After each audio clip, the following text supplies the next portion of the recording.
தெய்வத்தின் குரல் 4ஆம் பாகம் குருகுலம் கட்டிகாஸ்தானம் பூர்வகால போதனை அமைப்பின் வளர்ச்சி. வேதகாலம் என்கிற ஆதி காலத்தில் நம்முடைய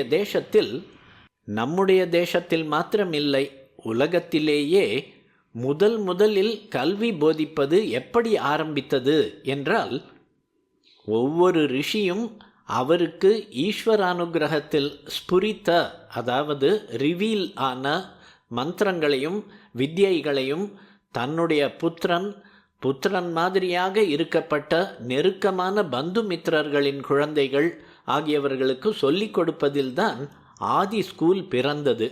வித்யைகள் என்று இங்கே சொன்னது பிற்காலத்தில் அந்த வார்த்தையில் உள்ளடங்கிய ஆர்ட்களையும் கலைகளையும் சயின்ஸ்களையும் அந்த ஆரம்ப காலத்தில் அவ்வளவாக குறிக்கவில்லை. அக்காலத்தில் ஒவ்வொரு உபாசனா மார்க்கமும் மட்டுமே ஒரு வித்யை எனப்பட்டது. நல்ல தியான லயத்திலே ஒரு ரிஷியின் அந்தఃகரணம் பரமாத்மாவிடம் சொருகி கொண்டு கிடக்கும் போது அந்த பரமாத்ம ஸ்வரூபமான ஆகாசத்திலே இருந்து அவர்களுக்குள் மந்திரங்கள் ஸ்புரிக்கும்.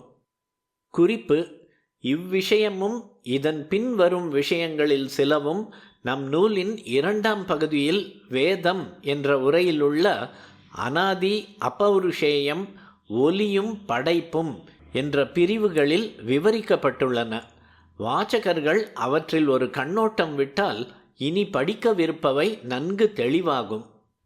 அந்த பரமாத்மாவின் அனுகிரகத்தில் அதை அடைவதற்கு உபாயமான ஏதாவது ஒரு உபாசனா மார்க்கமும் தானாக ரிவீலாகும், வெளிப்படும்.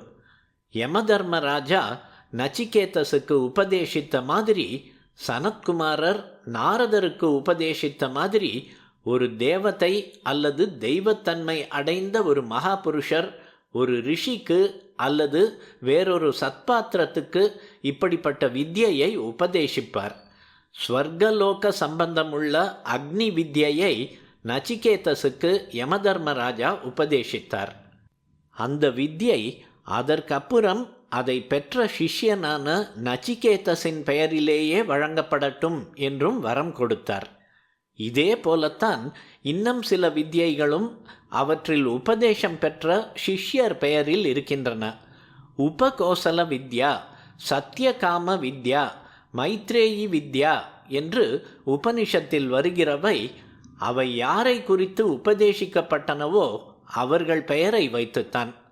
உபதேசிக்கிற குருவின் பேரிலோ அல்லது உபாசனா மூர்த்தி அல்லது தத்துவத்தின் பேரிலோ இல்லாமல் இப்படி சில வித்யைகள் சிஷ்யர் பேரில் இருப்பதிலிருந்து ஸ்ரத்தா பக்திகளுடன் வித்யையை கற்றறிய விரும்புகிற மாணவனுக்கு ஆதியில் எவ்வளவு சிறப்பு கொடுத்திருக்கிறார்கள் என்று தெரிகிறது. இது ஒரு பக்கம் இருக்கட்டும். ஆதிக்கும் ஆதிகால ஸ்கூல் பற்றி சொல்லிக் கொண்டிருந்தேன். வித்யைகள் என்பது பற்றி பேச்சு வந்தது. பிரம்ம வித்யா என்று எல்லா வித்யைகளுக்கும் முடிவான சத்திய தத்துவத்தை சொல்லும் வேதாந்தமான உபனிஷத்துக்களை ஒரு மொத்தமாக சேர்த்து குறிப்பிடுவது வழக்கம். என்ன பெரிய பிரம்ம வித்தையோ என்று இதைத்தான் பேச்சு வழக்கில் சொல்வது.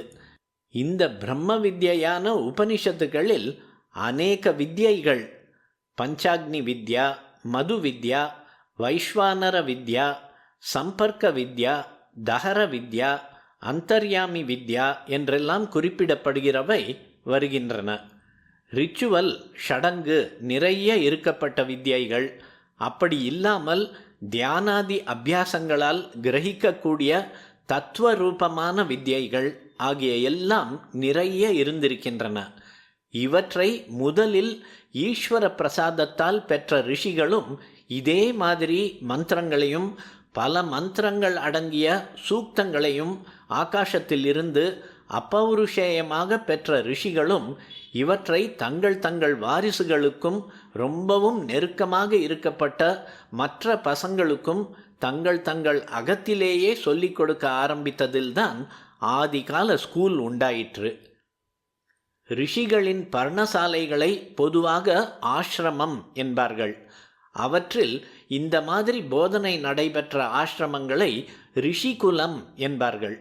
ரிஷிகுலம்தான் நம்முடைய அல்லது மனித குலத்துடைய முதல் பள்ளிக்கூடம். இப்படி ரொம்பவும் ஆரம்பத்தில் ஒரு குடும்ப பாரம்பரியமாகவே தான் வித்யைகளும் வித்யாசாலைகளும் இருந்திருக்கின்றன. அப்புறம் இந்த ரிஷிகுலக்காரர்களில் ஒருவருக்கொருவர் தொடர்பு பரிவர்த்தனை ஏற்பட்டு கல்வி முறை விருத்தியாகி அவரவரும் தங்கள் தங்கள் குடும்ப வித்யையை மட்டுமின்றி மற்ற வித்யைகளையும் மந்திர சூக்தங்களையும் மற்ற ரிஷி குலங்களுக்கு போய் கற்றுக்கொள்ள ஆரம்பித்தார்கள்.